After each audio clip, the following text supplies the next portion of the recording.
성부와 성자와 성령의 이름으로 아멘. 하늘을 우러러.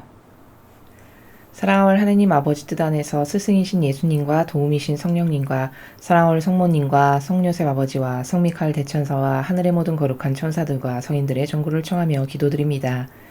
사랑할 아버지 뜻 안에서 오늘도 예수님과 어머니 하나 되신 성심 안에 아버지께서 전 인류에서 구원하기를 원하시는 영혼들 한 명도 낙오됨 없이 모조리 다 그들의 영혼을 저의 인성이 끌어안아 예수님과 어머니 하나 되신 성심을 통하여 아버지 뜻에 봉헌드립니다.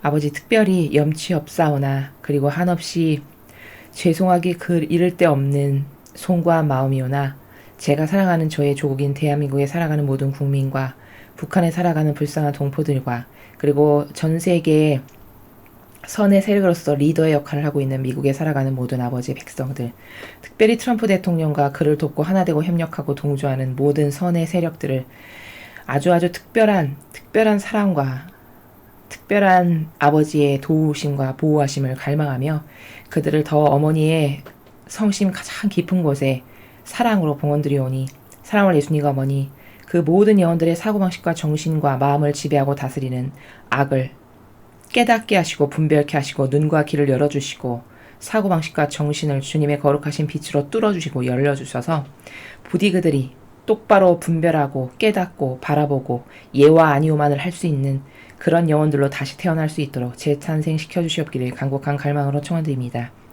아버지, 오늘도 온 인류가 아버지께 배은망덕과 모욕과 역겨움과 치욕과 모욕을 드리며 저질렀던 모든 죄악들, 특별히 아버지가 많은 기대를 하고 많은 권한을 주고 뽑으셨으나 오히려 세상에 살아가는 아무 권한 없는 아버지의 자녀들보다 더 역겨운 죄악을 매일 아버지께 되돌려드리고 있는 세상의 로마 가톨릭의 이 모든 종교 지도자들, 그들이 지은 죄, 그리고 세상의 대통령과 정치권의 모든 리더들, 그리고 각계각층의 각 분야의 중요한 위치에 앉아있는 막강한 영향력을 가지고 있는 이 모든 리더요 대표들, 그들이 똑바로 아버지 뜻에 화응하지 못하고 올바르게 화답하지 못하고 하나 되지 못하여 역겨운 인간의 뜻을 퍼뜨리고 순박하고 아무것도 모르는 그런 백성과 국민들에게 그것을 강요하게 하여 또 그들에게 매일 똑같은 누룩을 퍼뜨림으로써 남까지 그 누룩에 오염되게 하여 지옥으로 끌어내리고 있는 이 모든 죄악을 아버지 이제 주님의 정의를 쏟아 부으셔서 벌하시옵소서. 아버지의 정의가 그 공정이 얼마나 퍼펙트하고 완벽하며 그리고 한치의 오차 없이 정확한 것인가를 온 국민이 전 인류가 바라보고 깨닫고 뉘우치며 회개하여 아버지께 돌아갈 수 있도록 자비를 베풀어 주옵기를 간곡한 갈망으로 청원드립니다. 이 모든 기도 우리 주 그리스도를 통하여 비나이다. 아멘. 성부와 성자와 성령의 이름으로 아멘. 안녕하십니까. 하나님의 뜻 선교의 윤피아수녀입니다. 오늘은 연중 제14주간 목요일입니다. 오늘 아버지께서 주신 말씀 여러분과 함께 읽고 또 그 안에 숨겨져 있는 들을 귀가 있는 사람만 들어라 라고 예수님께서 말씀하신 그 지고하시고 아름다운 세계에 숨겨놓으신 아버지의 자녀들만 듣고 올바르게 반향하고 그것을 갈망할 수 있게끔 숨겨놓으신 그 보석과도 같은 세계를 하나하나 파헤쳐보고 공부해보도록 하겠습니다. 2020년 7월 9일 연중 제14주간 목요일입니다. 제1독서 호세아 예언서 11장 1절에서 4절, 8절에서 9절까지의 말씀입니다. 주님께서 이렇게 말씀하신다. 이스라엘이 아이였을 때 나는 그를 사랑하여 나의 그 아들을 이집트에서 불러내었다. 그러나 내가 부를수록 그들은 나에게서 멀어져 갔다. 그들은 바알들에게 희생제물을 바치고 우상들에게 향을 피워 올렸다. 내가 에프라임에게 걸음마를 가르쳐주고 내 팔로 안아주었지만 그들은 내가 자기들의 병을 고쳐준 줄을 알지 못하였다. 나는 인정의 끈으로 사랑의 줄로 그들을 끌어당겼으며 젖먹이처럼 들어올려 볼을 비비고 몸을 굽혀 먹여주었다. 내 마음이 미어지고 연민이 북받쳐 오른다. 나는 타오르는 내 분노대로 행동하지 않고 에프라임을 다시는 멸망시키지 않으리라. 나는 사람이 아니라 하느님이다. 나는 네 가운데 있는 거룩하니 분노를 터뜨리며 너에게 다가가지 않으리라. 주님의 말씀입니다. 하느님 감사합니다.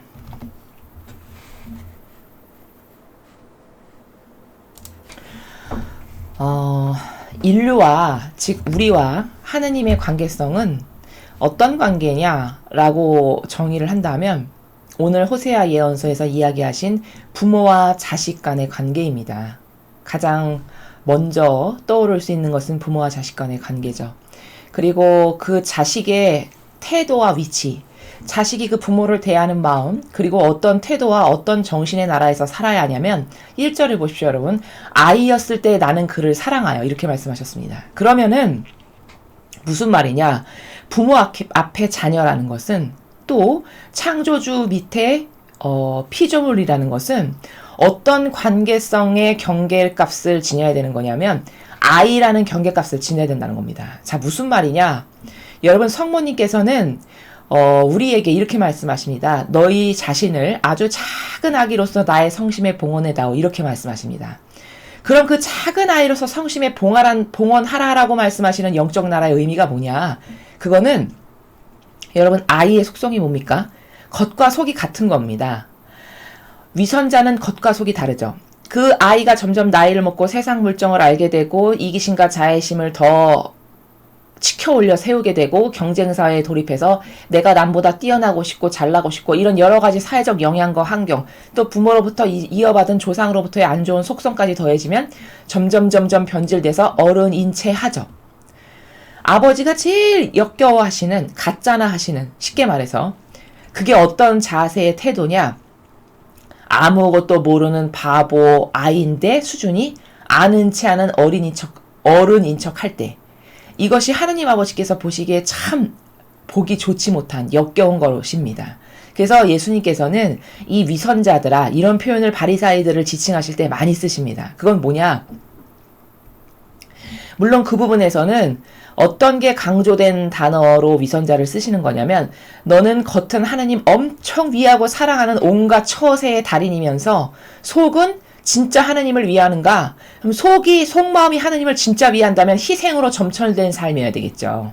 누구를 사랑한다는 것은 희생으로 입증이 되니까요. 근데 바리사이들이 과연 그렇게 희생을 하는가? 얼마만큼 희생을 안 하면 예수님께서 이렇게 말씀하셨어요. 너는 그렇게 무거운 짐은 이 백성들에게 다 옮겨 지으면서 너는 거기에 손가락 하나 까딱 안 하는 존재다 이렇게 말씀하셨죠. 그럼 이건 뭘까? 진짜 하느님의 일꾼이라면은 하느님의 일꾼이 되고 싶은 목적성이 뭐야 되냐면 예수님처럼 아버지 뜻을 위해 죽을 수 있는가 이게 목적성이어야 돼요.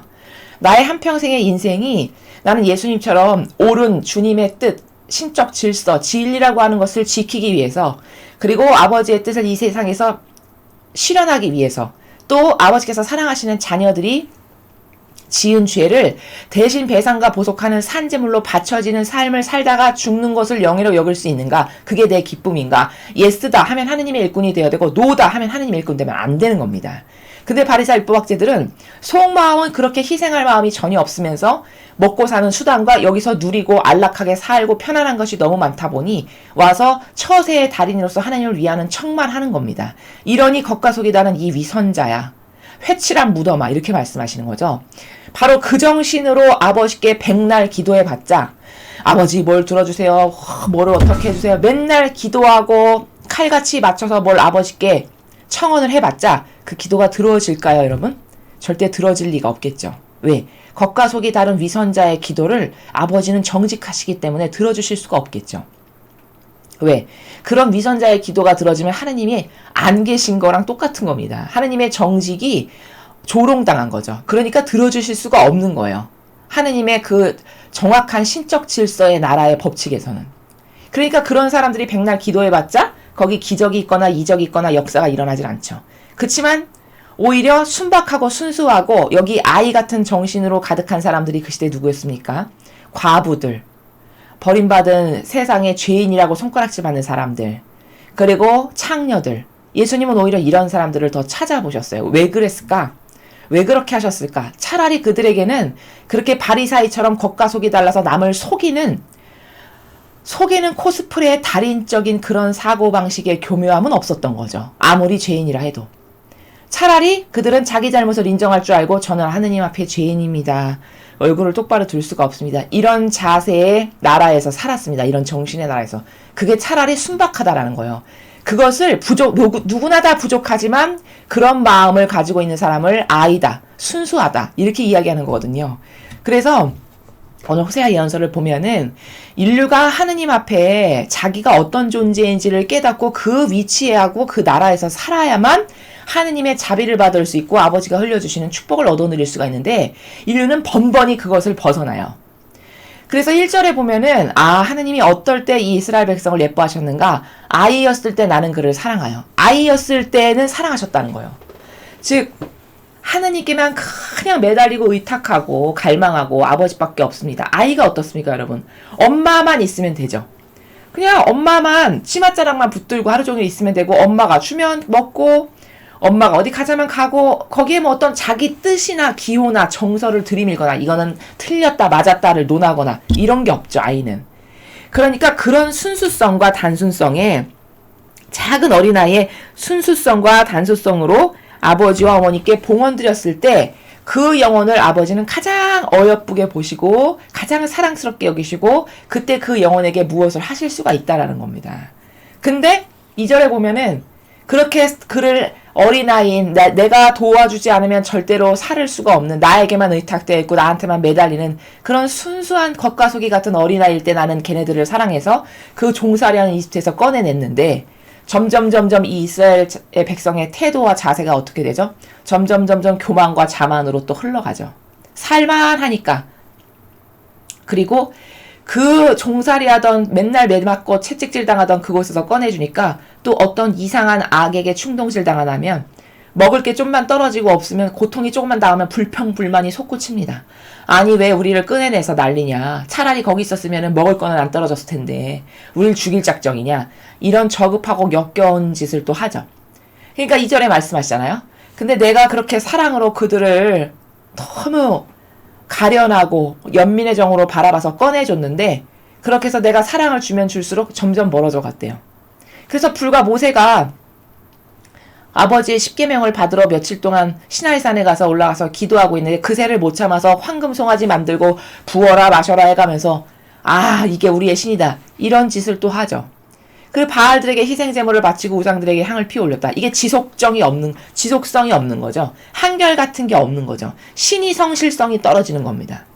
이런 인간의 한계성과 나약성. 그래서 아이라면 그냥 엄마만 목 빠지게 기다리고 엄마가 올 때까지 가장 갈망으로 기다리고 엄마 언제 오나 이것밖에는 없는 그 아이가 아니라 이제 지네가 모를 제도와 전통을 만들고 지네 멋대로 신을 만들고 무슨 기준을 들이대기 시작하고 불평불만이 나오고 이건 아이의 모습이 아니잖아요. 그 아이에서 점점 벗어져 나가기 시작하는 거죠. 그렇게 됐다라는 거예요. 하느님 아버지께서. 얼마나 하느님께서 우리를 극진히 사랑하셨냐면 여기를 보세요. 걸음마를 가르쳐주고 내 팔로 안아줬지만 내가 자기들의 병을 고쳐준 줄을 알지 못했다는 거죠. 내가 아버지인데 아버지인 내가 여기 있고 그 아버지인 내가 그냥 애지중지하며 걸음마도 가르쳐주고 이 내 팔로 안아서 이렇게 보살피고 온갖 사랑으로 이렇게 돌보았건만 자기들의 아버지가 하느님 아버지신 거를 모른다는 거죠. 인정의 끈으로 사랑의 줄로 끌어당기고 그냥 젖먹이처럼 들어올려 볼을 비벼대며 몸을 굽혀서 먹여주고 여러분 진짜 세상의 부모도 사랑 끌어넘치는 애끓는 부모는 자식을 이렇게 키우잖아요. 그러면 그 부족한 원죄로 가득한 세상의 부족한 부모도 자기 자식을 그렇게 사랑할진데 부족함이라고는 없으신 완벽하신 하느님 아버지의 그 숭고하신 사랑의 정신이 얼마나 지극할까요? 거기에 얼마나 아름다움과 고결함과 가치로 넘칠까요? 그런 분이 이 인류를 이렇게 사랑하셨다라는 거예요. 여러분 지금 이 말씀이 비단 이스라엘에게만 해당되는 것이냐, 이스라엘 백성에게만, 물론 그들을 아버지가 선택하시고 그들을 통해서 구원을 이루시기 위한 선택받은 민족은 맞죠. 근데 여러분 이것은 좀 확장시켜서 생각해 볼 필요가 있는 게 미국과 우리나라를 잘 생각해 보십시오. 전 세계의 역사 가운데에서 미국과 우리나라처럼 나라가 세워지는 근간의 기본 토대부터 하느님의 뜻 성경을 근간으로 해서 지어진 나라 없습니다. 미국과 우리나라가 유일해요. 그럼 이게 뭘까? 나라가 세워지는 근간 그 시작부터 축복을 아버지께서 주신 거예요. 그리고 그 미국은 그 아버지의 뜻에 잘 반영하고 아버지가 주시는 축복을 잘 간수해서 지금 세계 최인류 초강대국이 되었죠. 군사면에서나 경제면에서나 뭐 정치적인 면에서나 모든 것에서 선진국의 면모를 드러내는 강대국이 되었습니다. 그리고 전 세계를 이끄는 리더의 국가가 되었죠. 그 아버지가 주신 축복으로 그렇게 된 거예요. 근데 우리나라는 정말 천운이었던 것이 이 나라에 살아가는 백성들, 정말 미개하기 이를 데 없는 조선시대면은 법이 뭔지 일반 대중은 알지도 못합니다. 다 그냥 종이고 소수의 양반만이 에헴거리면서 살아가는, 그리고 그들이 겨우 믿고 깨닫고 뭐 풍어를 읊는다는 거는 해봤자 아무짝에도 쓸모없는 학문들 있죠. 공자왈, 맹자왈 이런 거나 읊고 거기 실제적이고 사실적인 것은 하나도 없는 이런 비참한 시대가 조선시대였거든요. 그리고 대다수의 사람들은 그 양반 밑에 종으로 머슴살이 하는 게 이게 우리나라 국민의 불쌍한 한계였습니다. 그러던 시절에 하느님께서 특별히 한 사람을 선택하고 고르고 축복하셨는데 그게 바로 이승만 대통령이에요. 여러분 반드시 여러분이 이승만 대통령이 어떤 분이신지 책을 사시거나 유튜브를 통해서 반드시 공부하시기 바랍니다. 왜냐하면 제가 정말 깜짝 놀란 게 뭐냐면 전 세계 몇백 개의 국가가 있잖아요. 근데 우리나라처럼 탑 10 안에 드는 국가, 이렇게 발전한 국가가 자기 나라의 역사에 특히 민주주의가 시작되는 그 역사의 시발점이 되는 그 최초에 누가 세웠고 그때 무슨 일이 있었으며 어떻게 나라의 근간이 세워졌는지의 역사를 가르치지 않는 나라가 우리나라밖에 없답니다. 이게 사실적 팩트예요. 놀랍지 않습니까? 세계의 모든 잘 사는 훌륭한 나라라고 하는 나라들은 자신들의 국부라고 추앙하면서 떠받들면서 그 자신의 나라를 맨 처음에 세우고 갈고 닦고 기반을 닦은 그 대통령에 대해서, 그리고 그 시절의 역사에 대해서 다 가르칩니다. 똑바로 안 가르치는 나라 우리나라 하나예요. 왜 그럴까? 이 좌파라고도 하고 지금 보면 딥스테이트라고 하는 전 세계의 큰 거대한 마귀의 세력이 프레임을 짜놓기를 그런 것을 안 가르쳐야 이 나라가 얼마나 훌륭하고 얼마나 없는 가운데서 하느님의 은총으로 이렇게 성장했는지를 알고, 그럼 애국심이 점점 더 생겨날 거고, 내 나라를 내가 지켜야지. 진짜 훌륭한 나라구나. 진짜 멋있는 나라구나. 엄청 고통 가운데 많은 사람들의 희생으로 건국된 나라구나. 국부가 이렇게 훌륭했구나. 이런 것을 알아야 가치관이 올바르게 정립되고 정체성이 확립되고, 그래야 나라에 대한 애국심도 생기고 내 나라가 어떤 나라인지를 알게 되는 게, 이게 나라의 막강한 파워풀한 힘이거든요. 국민이 그 정신으로 하나 되고 뭉치고 단결하고 일치해야 점점 더 풍요하고 더 부강한 나라가 되는 거거든요. 그렇게 되는 거를 원치 않는 악의 세력이 이 나라의 가장 중요한 민주주의가 시작되는 그 시스템에 첫 발을 내딛는 그 중차대한 역사를 안 가르치는 겁니다. 일부러. 마귀가. 여러분 그걸 반드시 아셔야 돼요. 영적인 세계에서 봤을 땐 바로 그렇다는 거죠. 그래서 여러분께서, 제가 이 시간에 이승만 대통령께서 무슨 일을 하셨고 그분의 한평생의 역사가 어떠하셨는지를 말씀드리면 너무 길어지니까 그래서 말씀을 못 드리는 것인데, 여러분이 각자 이승만 대통령이 어떤 분이시고 그분이 이 나라에 얼마나 수많은 근간의 기틀을 세우신 정말 똑똑한 천재에 가깝다라고 전 세계 사람들이 칭찬하는 그런 분이십니다. 그런 사람이 이 나라의 국부라는 것이 자랑스러울 만큼이에요. 그런 분에 대해서 모른다는 것은 수치고요. 정말 지성이 없는 저급한 미개한 동물인 것입니다. 그래서 여러분이 반드시 스스로 찾아서 공부를 꼭 하시기 바랍니다. 혹시라도 기회가 되면 또 다른 강의에서 말씀을 드리겠습니다. 아무튼 이 선택받은 백성은 이 당시에는 이스라엘 하나뿐이지만 시간이 흘러서 아버지의 은총은 이방인 세력에게 뻗쳐나가죠. 사도 바오로가 바로 그런 역할을 했죠.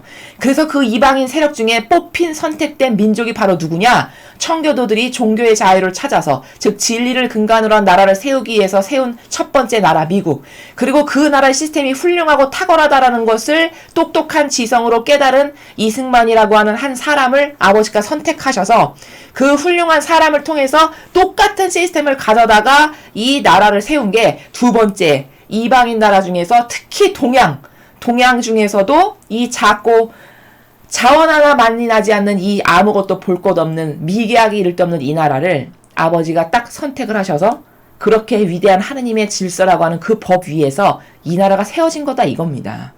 여러분, 이 나라가 얼마나 훌륭하고 대단한 나라냐?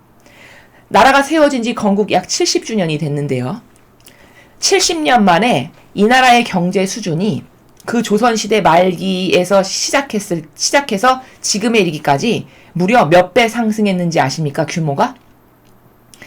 300배도 많죠? 3만 1000배가 커졌답니다. 근데 인류 역사상 그런 70년이라고 하는 단기간에 3만 1000배가 업그레이드된 나라가 없답니다. 이 나라가 그렇게 대단한 나라예요.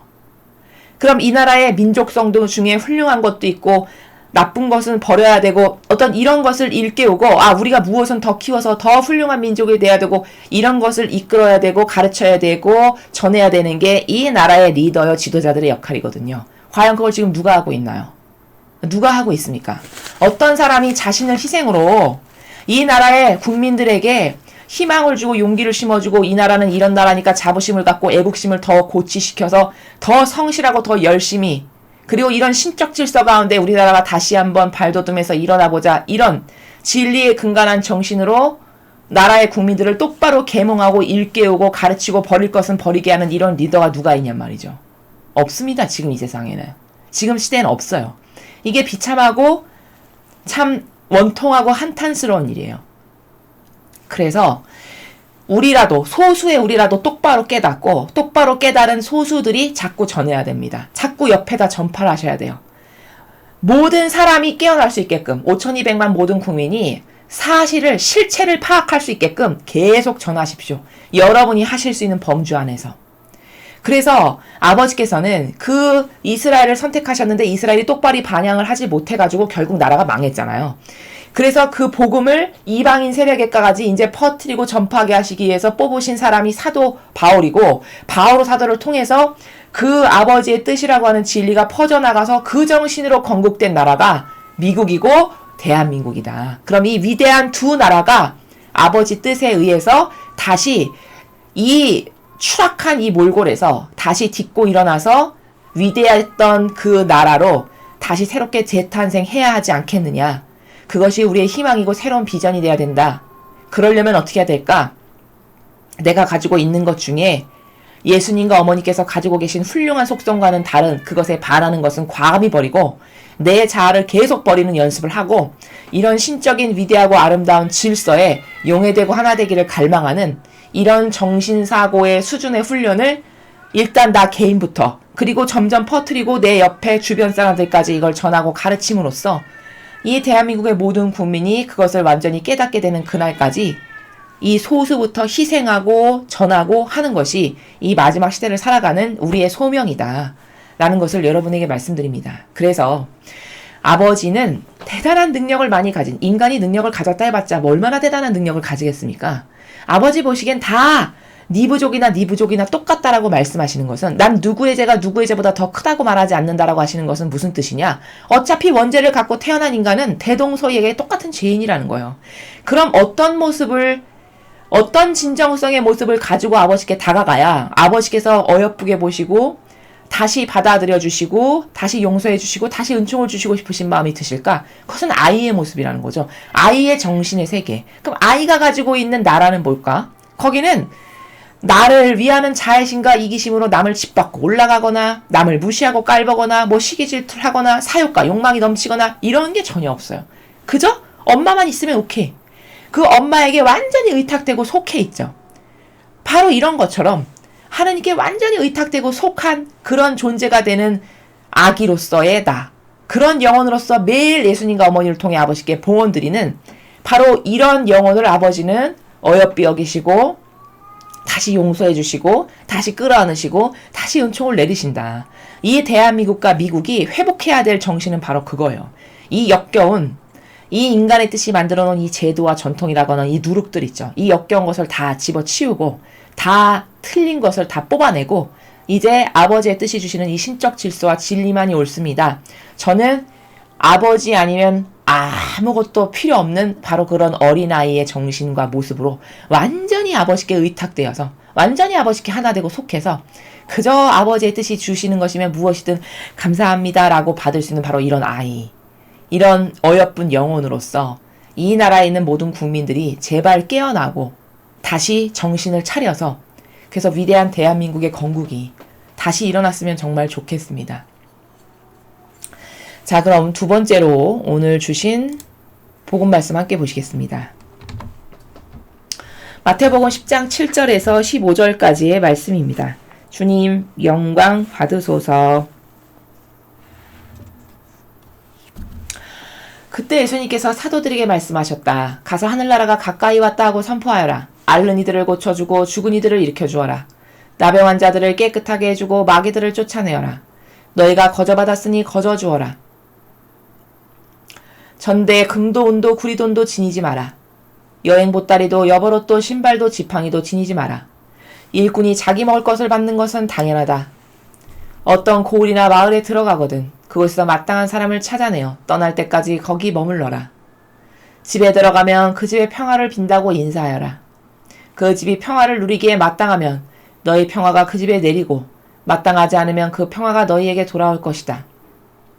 누구든지 너희를 받아들이지 않고 너희 말도 듣지 않거든 그 집이나 그 고을을 떠날 때 너희 발의 먼지를 털어버려라. 내가 진실로 너희에게 말한다. 심판날에는 소돔과 고모라 땅이 그 고을보다 견디기 쉬울 것이다. 주님의 말씀입니다. 그리스도님 찬미합니다.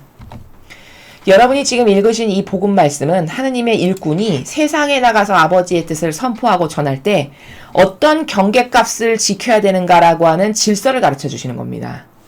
아무렇게나 멋대로 막 행동하면 아버지에게 오히려 치욕과 모욕만을 드리는 아버지의 영광을 드러내기는커녕 그분께 그분의 영광을 오히려 빛바래게 하는 그런 죄악만을 저지를 수 있기 때문에 예수님께서는 너희들이 앞으로 세상에 나가서 사람들 가운데서 아버지 뜻을 실천할 때 그때 이런 질서 가운데 행하거라 하는 질서를 경계값을 가르쳐 주시는 거예요. 그래서 이렇게 하나하나 보니까 먼저 복음 선포를 하래요. 그럼 복음 선포는 뭐죠, 여러분? 이렇게 진리를 전하는 겁니다. 이게 무슨 말인지, 여기에 포함되고 내포되어 있는 근본적인 원리가 뭔지, 어떤 하늘나라를 말하는 건지 이걸 전해야 될 거 아니에요. 전해야 사람들이 깨닫고 발견하고 아 그렇구나 저렇게 아름다운 나라가 있었어 저렇게 멋있구나 나도 저 나라에서 살아야지 저 나라에 갈 수 있게 도전해야지 이런 동기부여를 계속 하는 일을 하느님의 일꾼들이 해야 되는 거죠. 복음을 전하는 사람이 과연 이 시대에 몇 명이나 있나 여러분 잘 생각해 보십시오.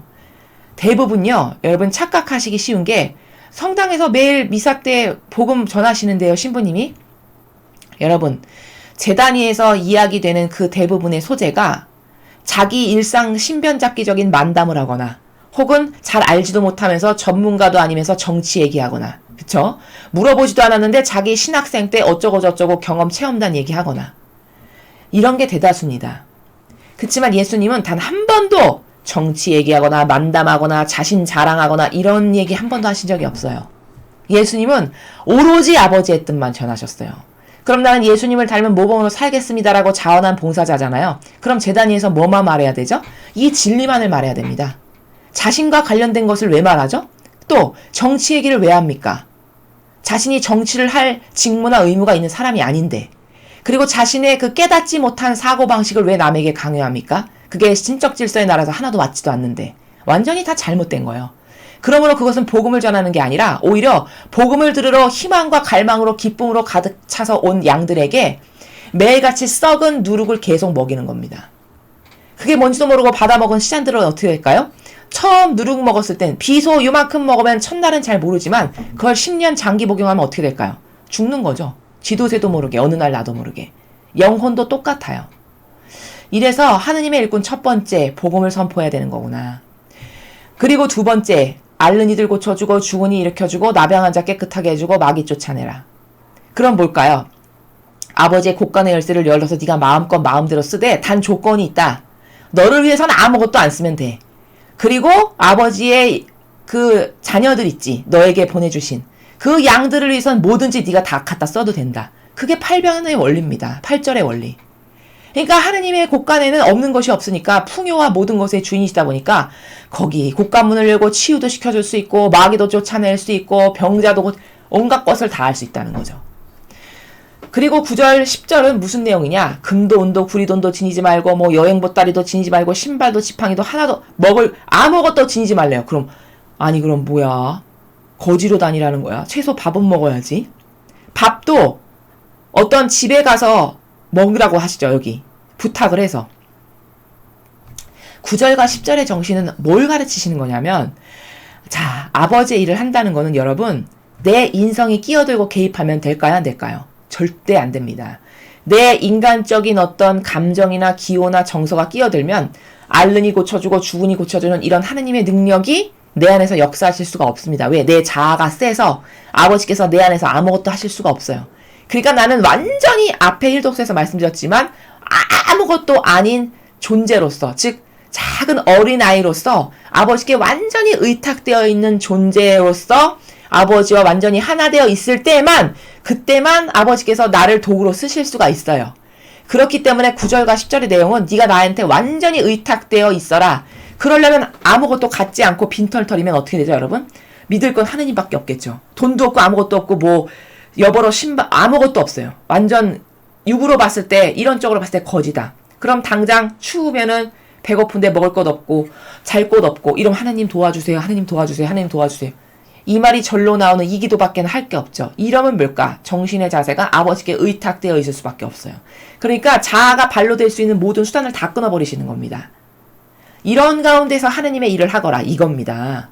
그럼 여러분, 이 로마 가톨릭의 수많은 하느님의 일꾼들 이렇게 자아를 다 끊어버리고 하느님의 일을 합니까? 자아가 펄펄펄펄 끌어넘치는, 생기 넘치는 내 자아와 내 인성 가운데서 하느님의 일을 합니까? 여러분 잘 관찰해 보세요. 그럼 이 아버지가 특히 예수님께서 말씀해 주신 이 제자들은 이렇게 살아야 되고 이런 정신과 이런 나라에서 하느님의 일을 하거라라고 이렇게 엄연히 여기다 써놓으셨는데 이거랑 완전 다르네요. 이러니까 잘못됐다라고 이야기하는 겁니다. 팩트가 다르니 저희의 내피셜이 아니고 성경에 나오는 이 질서와 진리와 다르잖아요. 그러니까 다르다라고 이야기를 하는 겁니다.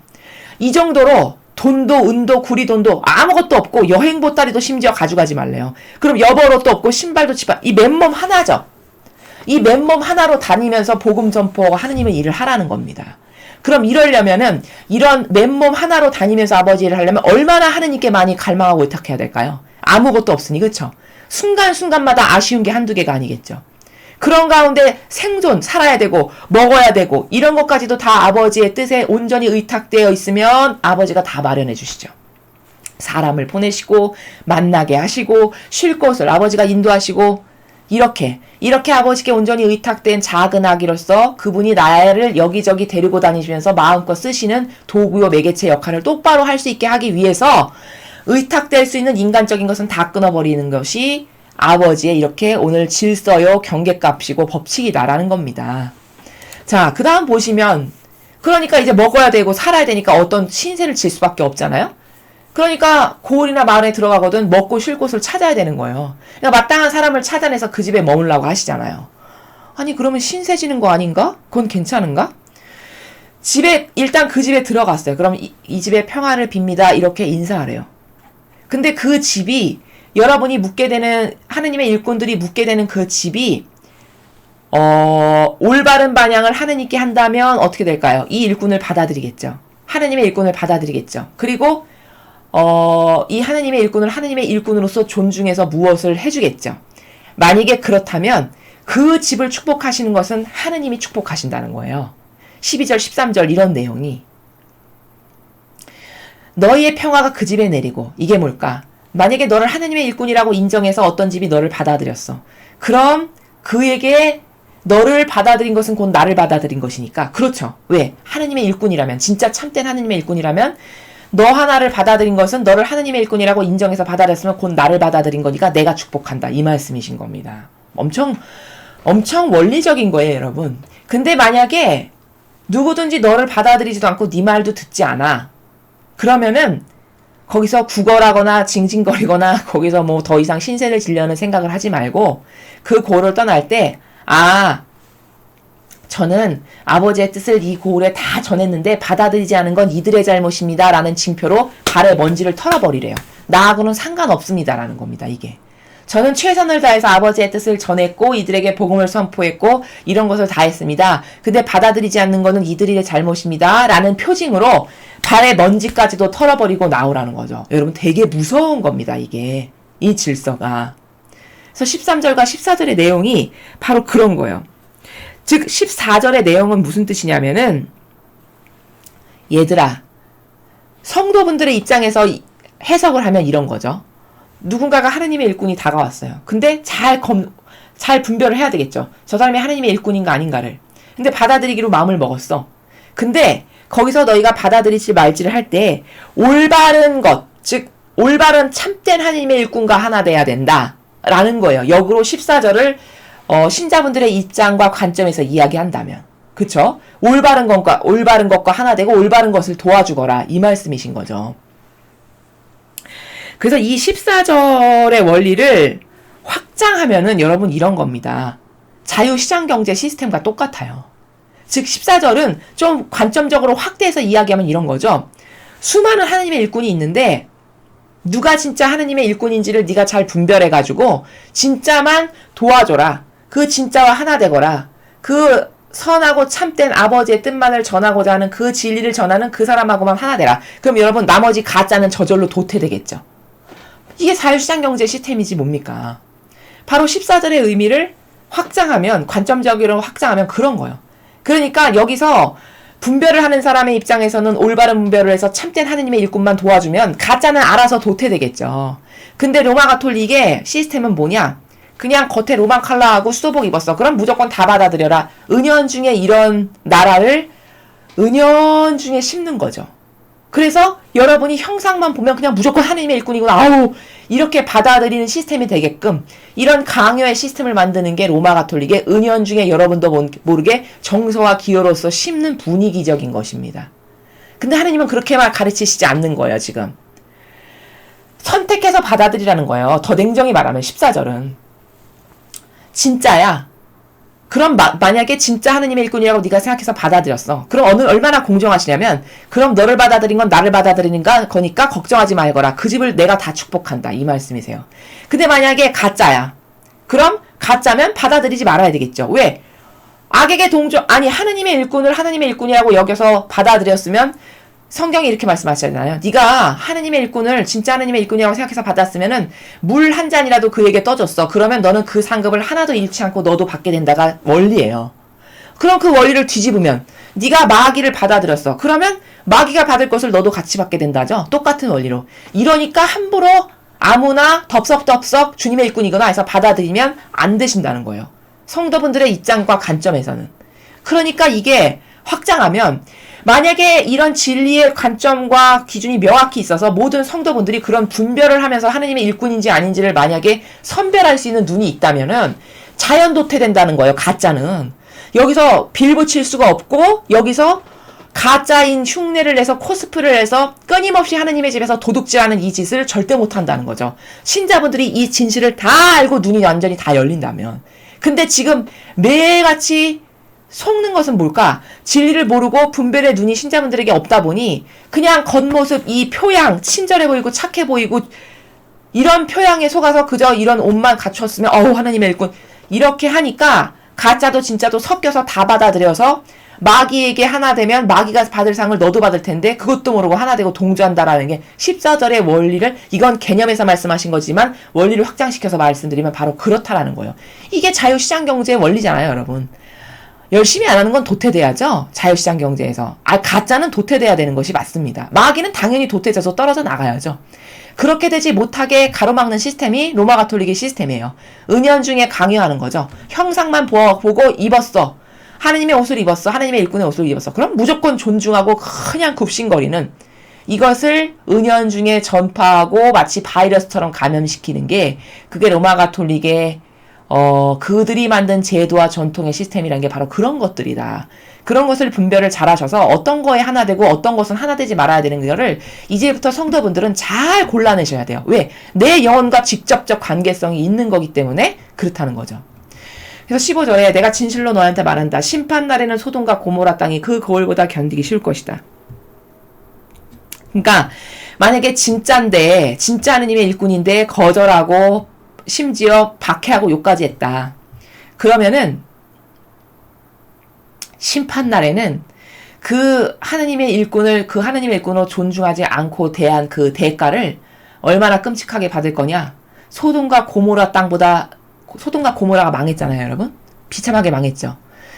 그들이 망한 것보다 더 심각한 심각한 지경에 이르게 될 거다. 라는 무서운 말씀을 하시죠. 그래서 이 여러분 경계값을 아는 게 정말 중요합니다. 일독서도 오늘 하느님과 우리와의 그 관계성을 지금 일독서는 부모와 자식 간의 관계성의 나라에서 보고 있죠. 그럼 그 부모와 자식 간의 관계성에서도 따라야 될 원칙과 질서가 있는데 우리의 위치는 어디냐면 순수한 아이예요. 아버지 앞에. 뭐 잘났다고 해서 내 뜻을 내밀거나 내 기호나 정서를 내밀 거 이런 거 아무것도 없습니다. 인간. 그럼 그런 나의 부족함을 깨닫고 하느님 앞에 그저 하느님이 전부입니다. 진리가 전부입니다라고 믿고 따르고 의탁하고 내어 맡기는 이 아이. 이게 우리가 살아가야 될 나라거든요. 그 경계과 그 질서를 너는 아느냐. 복음에서는 하느님의 일꾼이 이제 세상에 파견을 하시는데 세상에 나가서 얘들아 너희가 아버지의 뜻을 행할 때 이런 정신과 이런 질서의 나라에서 이런 경계값을 따르면서 아버지의 뜻을 행하라라고 하나하나 지금 가르쳐 주시는 거예요. 근데 그 중에서 후미에 중요한 것은 동조와 협력의 그 원칙을 알아야 된다는 건데 하느님의 진짜 일꾼이야. 그래서 받아들였어. 그럼 거기 어떤 원리가 적용되냐면 주님이 말씀하시기를 예수님께서 너희를 이제 파견돼서 너희가 세상에 나가서 일할 때 너를 진짜 하느님의 일꾼이라고 생각해서 어느 집에서 받아들였어. 그래서 물 한 잔이라도 떠줬어. 그러면 그가 너에게 물 한 잔을 떠준 그 상급 그에게도 절대 놓치지 않고 아버지가 다 갚으신다가 원리예요. 그러면 진짜와 가짜를 분별하는 건 엄청 중요하겠죠. 왜? 만약에 마귀 도구를 하는 겉만 하느님의 일꾼인 옷만 입은 마귀인데 그 사람을 하나님의 일꾼이라고 받아들이고 하나 되고 동조하고 협력했어. 그럼 그 원리가 역으로 뒤집으면 그 마귀에게 내려질 징벌이 너에게도 내려진다가 똑같은 원리잖아요. 이러니까 무서운 거거든요. 이러니까 분별을 해야 되고 이러니까 아무나 받아들이면 안 되고 이런 시스템이 이런 분별의 질서의 눈이 로마 가톨릭의 모든 신자들에게 다 있다. 다 눈이 열렸다. 그 기준이 확고부동하게 생겼다. 확립했다. 그 신적 질서가 모두가 다 아는 질서다. 그러면 마귀의 하느님의 일꾼인 척하는 마귀는 자연히 도태될 수밖에 없겠죠. 왜? 아무도 받아들여주지 않고 아무도 거들떠보지 않고 아무도 그를 하나 되고 동조하고 협력하는 건 없고 오히려 깔보고 무시하고 저주를 할 테니까. 그럼 살아남을 수가 없으니까 마귀가 대청소가 되는 거예요. 이게 하느님이 천상의 나라를 자유시장 경제 시스템처럼 경쟁의 원리 가운데에서 다스리신다는 하나의 일부분의 개념을 오늘 여기서 볼 수 있다라는 거죠. 그리고 맞는 거죠, 그게. 그래서 우리는 이 경계와 질서를 이 시대는 무너뜨리는 게 마귀가 쓰는 굉장히 중요한 창략 중에 하나입니다. 모든 경계와 시스템과 질서를 다 파괴해요. 그리고 자꾸 마귀의 법을 새로 만들어요. 제도와 전통을, 인간의 제도와 전통을 자꾸 만듭니다. 이 나라도 지금 그렇죠. 여러분 국회의원들이 여러분도 모르는 사이에 엄청나게 많은 법을 지금 상정하고 있는 거 아십니까? 여러분이 바쁘시니까 국회 사이트에 들어가실 일이 별로 없으시겠죠. 국회 사이트에 가끔 들어가 보세요. 말도 안 되는 휘황찬란한 법, 자유민주주의의 나라에서는 생각조차도 할 수 없는 법이 하루에도 수십 개씩 올라옵니다. 그게 이 나라 국회의 현실이에요. 이 나라 국회의 수준이고요.